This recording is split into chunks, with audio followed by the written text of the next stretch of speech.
Peço que prepare seu coração para uma palavra que pode mudar o rumo de sua vida, pois tenho certeza que Deus irá falar contigo.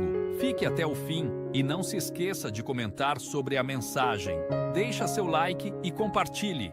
Meu irmão, eu vim aqui te encorajar. Abacuque no capítulo 1 ele só reclama, Senhor que luta, Senhor que desgraça, Senhor que prova, por que eu vejo tanto problema, tantos problemas, ele fica indignado de ver tanta iniquidade. Só que no capítulo 2 ele toma uma decisão. Sabe o que é que ele diz? Ele diz assim, eu vou subir a torre de vigília e vou ouvir aquele que fala comigo. E quando ele ouve, quem é que vem? Quando ele resolve sair de um lugar de crítica, de um lugar de medo, de um lugar de incredulidade, e ele sobe na torre de vigília, ele diz, eu vou subir na torre de vigília e vou ouvir aquele que fala comigo. Aí quem é que aparece? Quem é que fala com ele? Quem é que diz para ele assim, eu vou te dar uma visão, e quando eu te der você escreve ela, deixa ela bem grande, para até aquele que passa correndo veja essa visão. E o meu justo viverá pela fé, e se ele recuar, a minha alma nele não tem prazer não.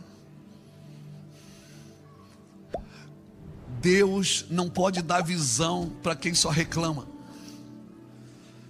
Deus não dá visão para quem só reclama.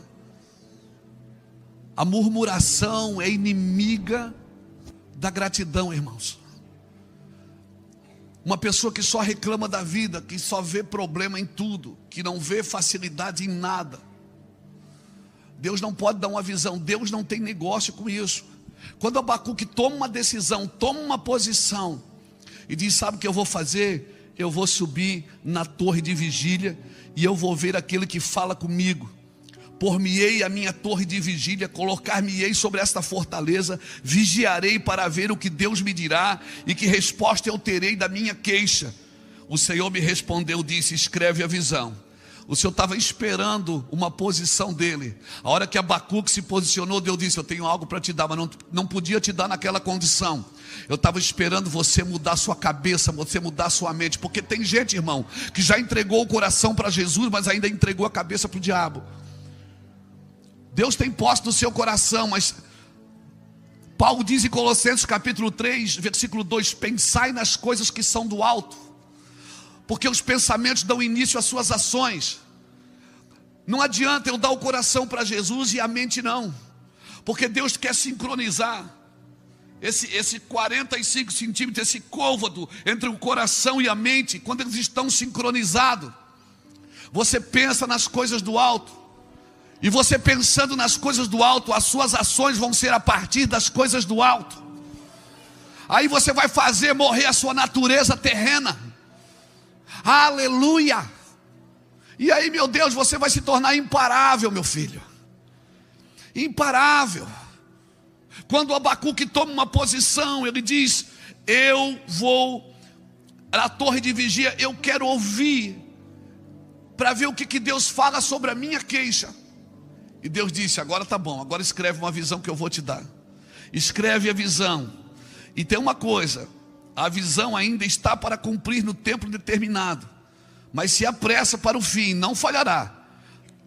E se tardar, espera. Por quê? Porque certamente virá e não tardará. O soberbo, a sua alma não é reta nele, mas o meu justo viverá pela fé. É só uma questão de posicionamento. Quando Abacuque se posiciona, Deus fala com ele. E o capítulo 2 não termina, porque no verso 14 Abacuque diz que toda a terra se encherá do quê? Do conhecimento da glória de Deus. Às vezes a gente diz assim, toda a terra vai se encher da glória. Irmão, a terra já está cheia de glória. Essa foi a visão que Isaías viu. Isaías, quando teve a visão da terra, ele também mudou de posicionamento. Enquanto Isaías estava na terra, ele só dizia, ai de ti, ai de ti, ai de ti pecador, ai de ti bebedor de vinho, ai de ti irado, ai de ti homem mau. Mas no ano que morreu o rei Uzias, ele disse, eu vi o Senhor. E a visão que ele teve, ele disse: toda a terra está cheia da sua glória. Quando Deus tirou ele da terra e levou ele para o trono, fez ele ver a terra como Deus vê. A nossa ótica tem que ser como Deus vê, porque naquilo que você vê um problema, Deus está vendo um treinamento. Essa é a pedagogia de Deus. Naquilo que você vê uma dificuldade, Deus vê um treinamento. Deus está treinando você para uma medida maior. Amém? Quem já atravessou o Mar Vermelho, atravessar o Jordão é fichinha, meu amigo. Quem já atravessou o Mar Vermelho, atravessar o Jordão é fichinha. Se prepare, Deus vai colocar músculos espirituais na sua vida. Você está esperando que alguém resolva o seu problema? Não, vai vir esse rio, vai correr de dentro de você. Esse rio vai correr de dentro de você. Tudo que você vai ser, vai ter e vai fazer, já está com você. Não há nada novo debaixo do céu, já está com você. Então por que não acontece? Posicionamento. Saia de um lugar de medo, de derrota. Mude a sua mentalidade. Fale com o seu problema. Não, mas eu assumi. Assumiu para quê? Você tem que resolver. Não é assumir, é resolver o problema. Fale com ele. Se ele está tentando matar você, é porque ele tem vida. E se ele tem vida, ele ouve a palavra de Deus. O Senhor te ensinou a falar com a enfermidade. Ele te ensinou a falar com a miséria. Ele te ensinou a falar com a derrota. O Senhor nos ensinou, irmãos. Ele criou tudo pela palavra, mas às vezes a gente sai de uma forma e pega outra forma. Porque a gente quer uma forma. Irmão, todo mundo necessita de um Deus. Ainda que seja criado por você mesmo. Mas você vai precisar de um. Mesmo que seja você que cria o seu próprio Deus. Mas você vai querer seguir. Mesmo um ateu, que dizia: eu não acredito em Deus, graças a Deus.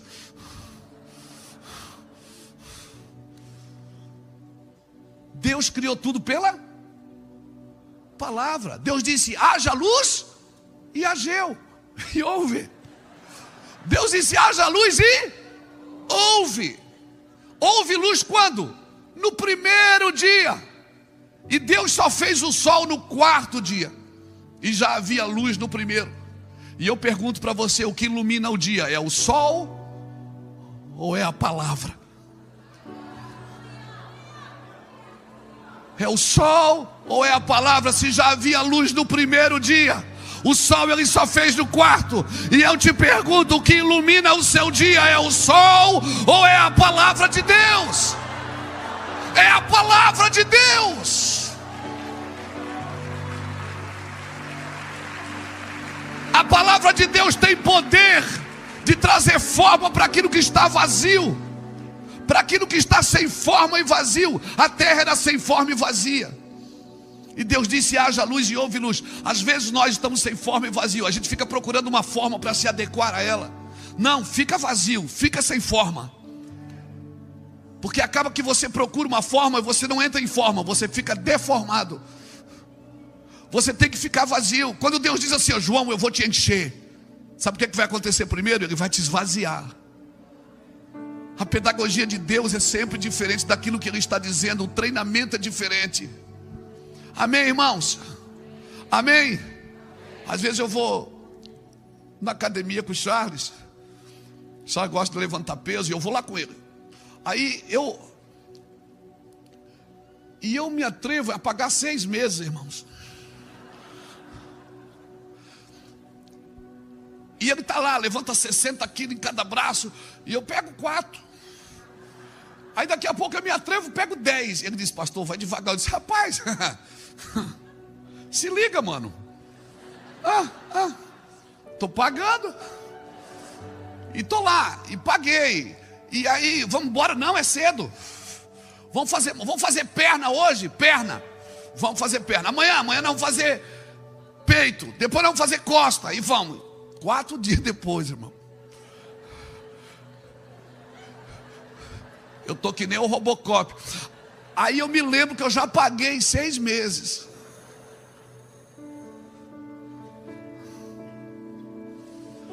E ele diz: não, mas a dor passa. Eu digo, passa para quem? Mas é verdade, passou 4, 5 dias, passa dor. Passa dor por quê? Porque aquilo é um treinamento, irmão. Você vai mexer músculos que você nunca mexeu na vida. Você quer viver um evangelho básico? É a vida básica que você vai ter. Mas se você quiser viver algo mais profundo, você tem que mexer em músculos que você nunca mexeu no seu espírito. Você tem que acionar ações que você nunca mexeu. Eu duvido se acordar no meio da chuva assim e dizer, eu quero ver se acontece mesmo. Levanta a mão e dizer, Deus, em nome de Jesus, essa chuva vai parar. Aí não para. No outro dia você vai lá de novo. Irmãos, eu já fui em cidades orar que fazia meses, 3 anos que não chovia. Deus nos deu uma palavra, ore que eu vou fazer chover nessa cidade. Choveu de inundar. Só que eu não cheguei na igreja e fiz a campanha da chuva. Porque uma ação não muda uma doutrina.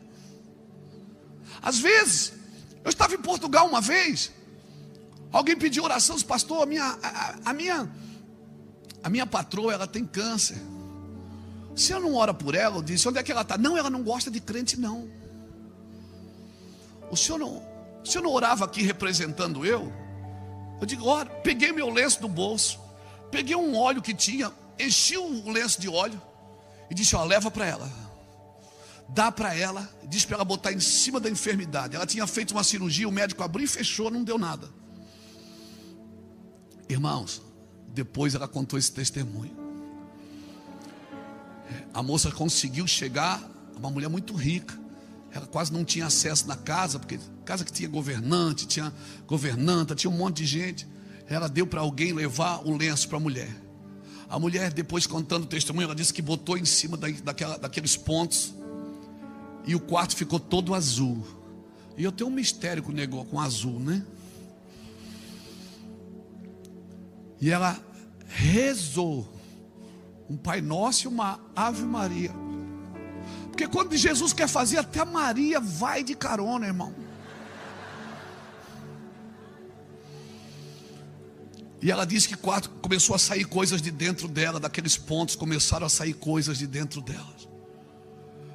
Foram na igreja contar testemunho. Só que eu cheguei no Brasil, eu não fiz a campanha do lenço. Por quê? Porque uma manifestação não substitui uma doutrina. Então vai ter dias que Deus vai dizer assim, ó, teve dias que Jesus disse, ele curou a gaguez de um rapaz, cuspindo, passando saliva. Como é que Jesus fez? Abra a boca, ele disse. Passou saliva na boca do cara, e o cara foi curado. Tem alguém gago aqui?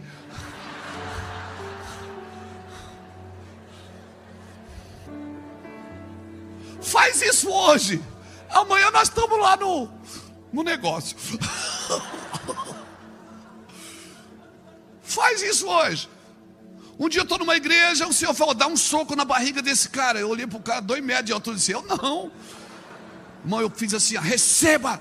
Ele começou a vomitar. E foi curado. Mas eu não fiz a campanha do soco ungido. O problema é que Deus quer usar a gente, sabe? E a gente quer idolatrar as manifestações. Irmãos, sobe no monte, sobe na torre de vigília, fica lá, porque Deus vai te dar visões. Amém? Deus está chamando a igreja para chegar mais perto, para mergulhar mais fundo. Irmãos, a igreja que nós sonhamos viver, ela está aqui, ela existe. O evangelho simples e puro, sem invenção, sem sensacionalismo, sem misticismo, ele existe, irmãos. Você não precisa ser esquisito para ser profeta. Não precisa. Você só precisa ouvir a Deus. Quando Abacuque ouviu a Deus, Deus disse, agora sim, eu vou te dar uma visão. E aquele homem que estava reclamando, quando chega no capítulo 3, ele diz, Senhor, aviva a tua obra no meio dos anos. Ele saiu de um lugar de crítica, entrou num lugar de intercessão. aleluia, e começou a chorar e a orar pela nação, e disse: aviva a tua obra no meio dos anos, faz ela conhecida na terra. Nós queremos declarar em nome do Senhor Jesus, que a igreja brasileira, ela vai andar em vanguarda sim, ela vai andar em vanguarda sim, ela vai fazer coisas extraordinárias sim, aleluia. Solta esse leão que está aí dentro, irmão. Libera esse leão que está aí dentro. Mergulha fundo nas escrituras. Vai buscar o teu Deus. E para de reclamar. Para de reclamar. Sobre os intercessores há uma responsabilidade maior. Deus não vai repartir o céu com você, coisas espirituais, se você andar no medo, na culpa. Irmãos, quem tem revelação é perseguido. Quem tem revelação tem uma responsabilidade maior. Jesus vai no Getsemane orar e leva 3 com ele: Pedro, Tiago e João. Mateus 26, 40. Os 3 dormiram, irmãos. Quando Jesus chega, depara com os 3 dormindo. Jesus não briga com os 3. Ele briga com um só. Ele diz: Pedro, nem uma hora tu pudeste vigiar comigo, Pedro? Tinha 3 dormindo, mas ele se referiu a Pedro. Ele se atentou a Pedro e disse: Pedro, por que você está dormindo? Mas Pedro poderia ter dito: senhor, Tiago está aqui babando também, o senhor não fala nada.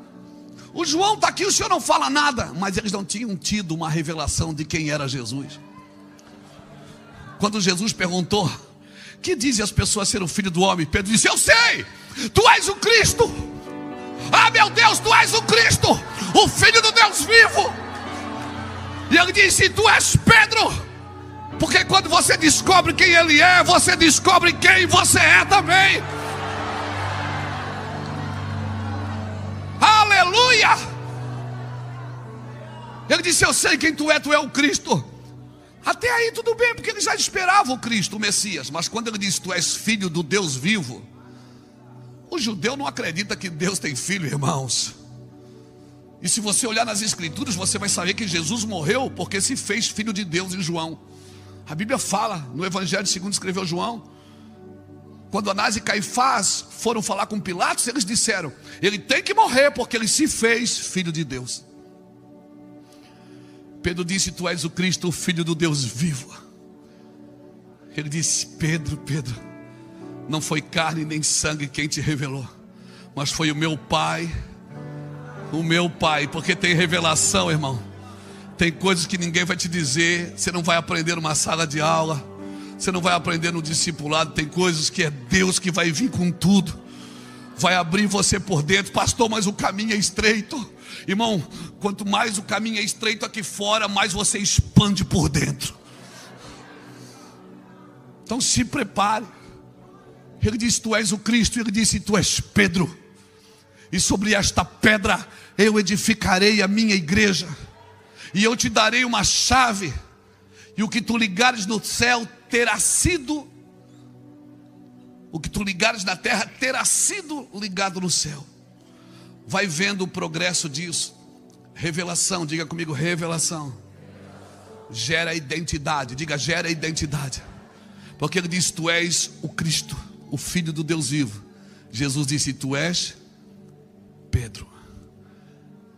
Ali Jesus mudou o nome de Simão Barjonas para Pedro. Revelação gera identidade. Identidade gera autoridade. Porque ele disse: eu te darei uma chave. Deus não dá chave para quem não sabe quem é e nem para onde está indo.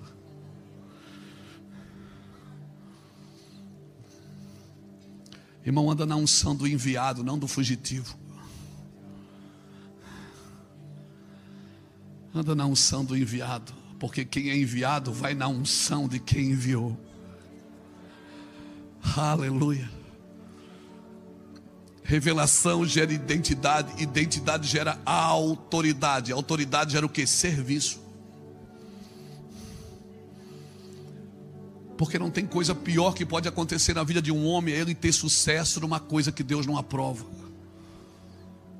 Porque a gente vai tendo sucesso e acha que Deus está com a gente, e Deus está dizendo, eu não quero isso. Mas Senhor, em teu nome, ele disse, Luiz, não é isso. Porque para Deus não é o que eu faço, é quem eu estou me tornando por aquilo que eu estou fazendo. Tem muita gente que fazem coisas boas, mas estão se tornando pessoas más. Porque no final das contas, irmãos, o que vai valer é quem nós imitamos. No final das contas não é só o que eu fiz, é quem eu imitei. Quem é o fundamento daquilo que eu fiz. Aviva, Senhor, a tua obra, faze conhecida. Na ira, lembra-te da misericórdia. E aí esse texto que nós lemos, aquele homem que começa o livro reclamando, termina o livro dizendo, sabe de uma coisa?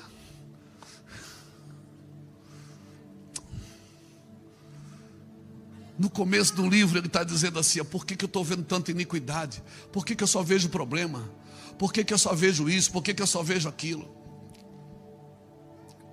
Tem umas pessoas lá, daqui do Rio de Janeiro, que estão morando lá na nossa cidade, em Itajaí. E a gente de vez em quando conversa, e o papo sempre é o mesmo. Pô, o Rio é sinistro, pô. Pô, tá maluco. E eu chamei eles um dia, uma vez, e eu os repreendi. Eu disse, irmão, para de falar mal do Rio. Não, mas você não conhece. Eu digo, não preciso conhecer. Para de falar, começa a abençoar. Começa a falar diferente. Começa a estender a mão e falar diferente.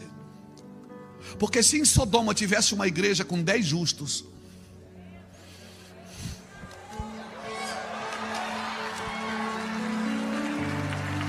por causa de 10 justos, Deus não destruiria a cidade por amor aos 10.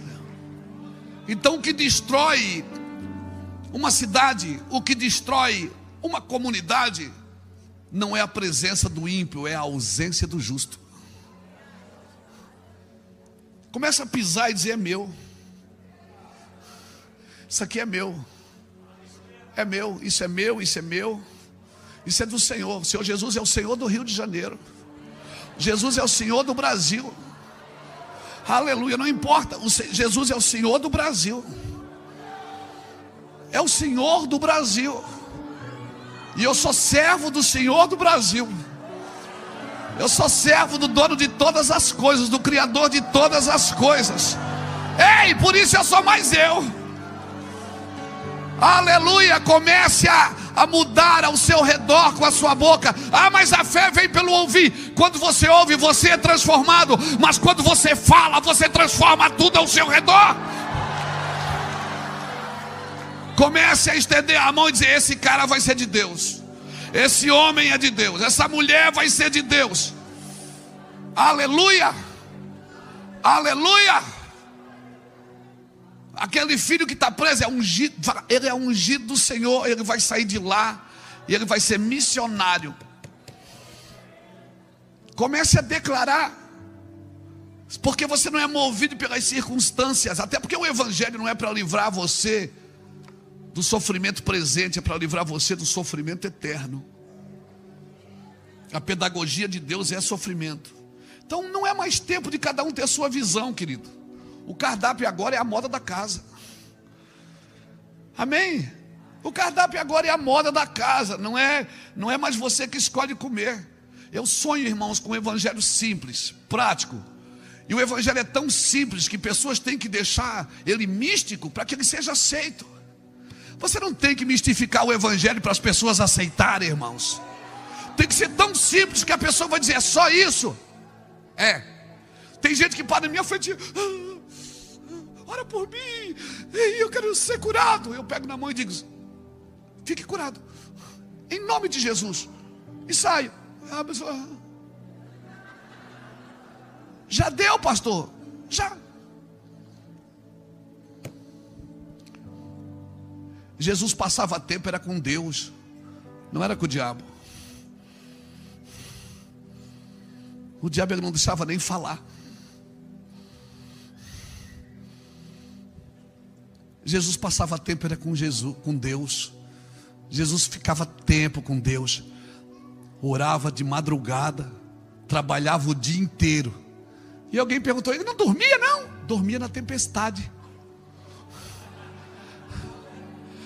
Quem passa tempo com Deus aprendeu a dormir na tempestade. Quem passa tempo com Deus, irmãos, aprendeu a dormir na tempestade. Jesus não ficava. Como é teu nome? Da onde você veio? Do inferno, irmão. O diabo veio do inferno. O diabo não falava onde Jesus estava. Nós precisamos nos posicionar como igreja, irmãos. O evangelho não tem que ser místico para ser aceito. O evangelho precisa que os crentes se movimentem em posicionarem diante do Senhor os seus corações e as suas mentes para ouvir o evangelho. Deus não pode usar uma pessoa sem o Espírito Santo. Ele pode até usar, mas você não serve para Deus sem o Espírito Santo. Você não serve para Deus sem o Espírito Santo. Deus não deixou nem os discípulos saírem sem o Espírito Santo.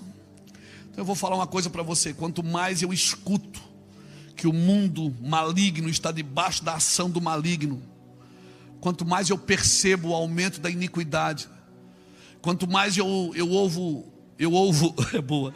ouço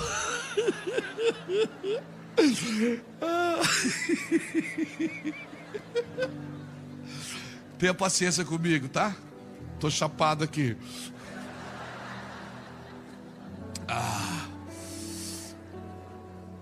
Tenha paciência. É água, viu, gente? Tenha paciência comigo. Quanto mais eu ouço sobre promulgação de leis injustas, quanto mais eu ouço as derrotas, o caminho que esse mundo está pegando, mais o fogo consumidor de Jesus me incendeia, irmãos. Mas eu penso: Deus conta comigo para interceder. Que as pessoas podem se livrar do meu amor, elas podem negar o meu amor, podem negar as minhas imposições de mãos, podem negar até a palavra que eu prego, mas nunca se livrarão da minha intercessão. Nunca se livrarão da minha intercessão. O Senhor te chamou para se posicionar, querido. A obra de avivamento, ela não é a obra de um dia. A obra de avivamento é uma obra que leva tempo. Então não se preocupe de procurar uma forma de viver. Eu não estou procurando uma forma de viver para me adequar à forma deste mundo. Nós temos que viver de uma forma que o mundo a qual nós pertencemos venha e se manifeste nesse mundo caído. Que as pessoas tenham certeza de em quem você serve, em quem você acredita, e quem você segue, quem você imita. As pessoas têm que olhar para você e dizer: cara, esse empresário é diferente, ele faz negócios diferentes. Esse atleta é diferente. Todo mundo quando faz gol sai gritando palavrão, ele não. Ele pensa diferente. Esse artista é diferente.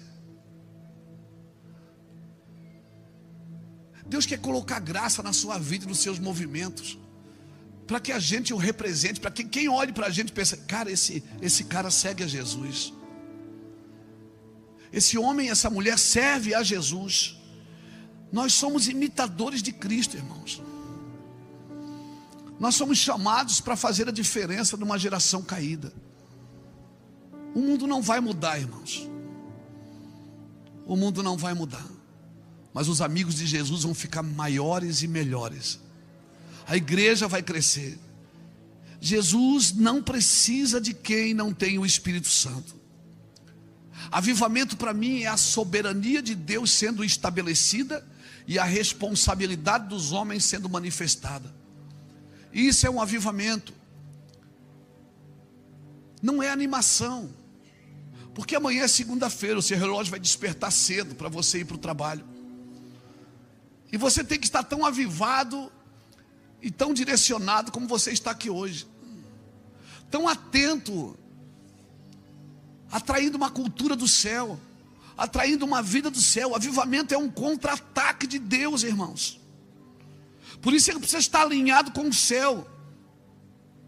Até porque nós estamos construindo uma rede, não é uma teia de aranha. Uma rede se constrói em grupo, se conserta em grupo. Eu moro numa cidade, Itajaí, é o maior porto pesqueiro do Brasil. É a cidade que exporta peixe para o Brasil inteiro.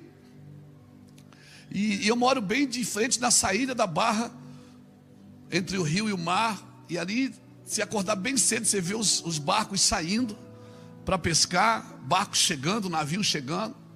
E você vai perceber que cada barco tem uma forma de pescar. Um pesca de linha, outro pesca de rede, um pesca de arrastão, mas todos pescam no mesmo lugar, naquele mar imenso. E nós estamos construindo uma rede, não é uma teia de aranha. Se você for olhar para o livro de Marcos, no capítulo 1, versículo 40, se eu não me engano, acho que é Marcos 1, 14 a 20. Os 4 primeiros discípulos que Jesus chama, 2 irmãos de cada casa. Ele chama Tiago, ou melhor, Pedro e João,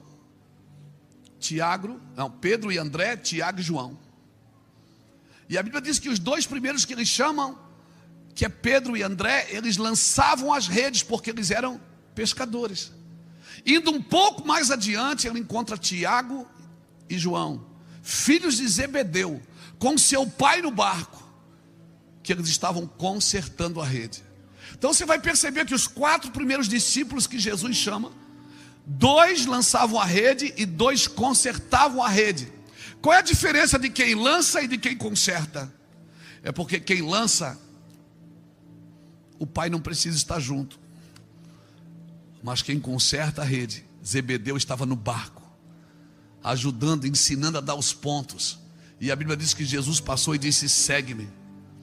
Então sempre, se nós vamos trabalhar no conserto da rede, e eu acredito que nós estamos num tempo de transição, você vai ver muitas coisas transicionarem nesses dias. E eu falo profeticamente, nós vamos ver muitas coisas transicionarem nesses dias. Nós estamos tabernaculando com Cristo. Então, por favor, não constrói hortinha atrás de casa, porque você vai transicionar. Quando a nuvem move, você tem que desmontar a cabana e ir atrás da nuvem. E o maná é que segue a nuvem, não é a nuvem que segue o maná. Então para de olhar para o chão procurando o maná e segue a nuvem, porque onde a nuvem parar, o maná vai estar ali. Nós estamos transicionando de uma medida para outra medida. A igreja do Senhor Jesus está transicionando, irmãos, para um lugar maior em Deus. E eu não estou falando isso como um chavão de pregador. Deus sabe o que eu estou falando pelo Espírito. Nós estamos transicionando. Você vai ver muitas coisas que pareciam ser e não são. E muitas coisas que você não dava valor, que você vai dizer: uau, vou prestar mais atenção nisso. Se prepare, nós estamos vivendo um tempo de transição. Deus está movendo e abalando céus e terra para que o inabalável permaneça. Deus está mexendo em todos nós. Eu me sinto mexido por Deus. Eu me sinto transicionando por Deus. Deus é como se Ele botasse a mão dentro da gente, como uma batuta de um maestro, está dando a sintonia da música. Nós vamos transicionar para lugares altos. Se prepare, porque os próximos dias são difíceis. E os dias difíceis vão requerer dos cristãos algo muito mais profundo. Eu termino aqui, abra comigo a sua Bíblia em 2 Timóteo.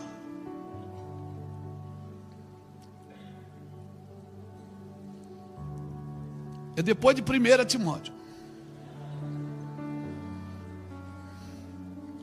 Capítulo 3, versículo 1 diz assim: sabe, porém, isto: nos últimos dias sobrevirão tempos difíceis. Pois os homens serão egoístas, avarentos, jactanciosos, arrogantes, blasfemadores, desobedientes à paz, ingratos, irreverentes, desafeiçoados, implacáveis, caluniadores, sem domínio de si, cruéis, inimigos do bem, traidores, atrevidos, enfatuados, mais amigos dos prazeres do que amigos de Deus, tendo forma de piedade. Dá a impressão que eles estão fazendo isso por zelo, mas não é zelo. Não é zelo. Tendo forma de piedade, negando-lhe, entretanto, o poder, foge também destes. Pois entre estes se encontram os que penetram sorrateiramente nas casas e conseguem cativar mulherinhas sobrecarregadas de pecado, conduzidas de várias paixões, que aprendem sempre e jamais podem chegar ao conhecimento da verdade. E de modo, daí ele dá dois exemplos aqui de duas pessoas, Janes e Jambres, resistiram a Moisés, também estes resistirão à verdade. São homens de todo corrompido na mente, réprobos quanto à fé, eles todavia não irão avantes. Eles todavia não irão avantes, porque a sua insensatez será a todos evidente, como também aconteceu com a daqueles. Aí no verso 10 ele diz assim, ó: tu porém, essa é para ti, cristão. Ele está dizendo assim, sabe como é que vai ser os homens no fim? Vai ser assim: tu porém, tu vai andar na contramão disso tudo. Tu vai andar na contramão. Alguém me disse esse dia: pastor, é uma luta, porque eu cruzo com o diabo direto. Eu disse: você está cruzando com o diabo? Então tá bom, porque significa que ele está indo para o outro lado. Pior se ele fosse junto com você. Está cruzando? Está ótimo, meu amigo. Você vai cruzar com ele todo dia, e tomara que você cruze todo dia, significa que você está indo ao caminho contrário. Tu, porém, tens seguido de perto o meu ensino, procedimento, propósito, fé, longanimidade, amor, perseverança, as minhas perseguições e os meus sofrimentos, a quais me aconteceram em Antioquia, Icônio e Listra, que variadas perseguições tenho suportado, e de todas, entretanto, me livrou o Senhor. Ora, a profecia do pastor Silas Malafaia aqui, para mim. Ora, todos quantos querem viver piedosamente em Cristo Jesus serão perseguidos. Mas os homens perversos e impostores irão de mal a pior, enganando e sendo enganados. Enganando e sendo enganados. De novo, tu porém permanece firme naquilo que aprendeste e fosse inteirado. O nosso trabalho como igreja é preparar um tipo de gente para suportar os dias difíceis. E essas pessoas, irmãos, elas são formadas com o Evangelho. Elas não são formadas com autoajuda, é com a ajuda do alto. Não é autoajuda.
É a ajuda do alto, porque isso vai acontecer.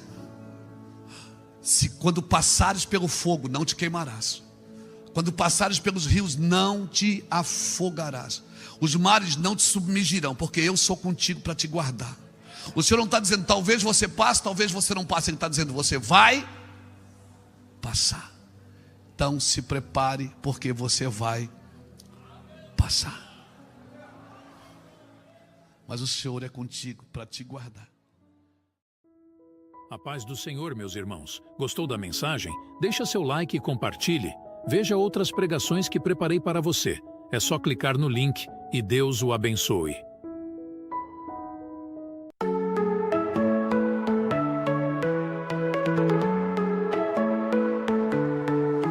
In the quiet of the autumn night, a gentle breeze whispers its delight. Leaves rustle softly, stars gleam bright. In your arms everything feels right. Moonlight paints our shadows tall. In the breeze I hear your call. Autumn breeze in the night so tenderly. In your embrace I feel so free. Every sigh, every touch we share. In the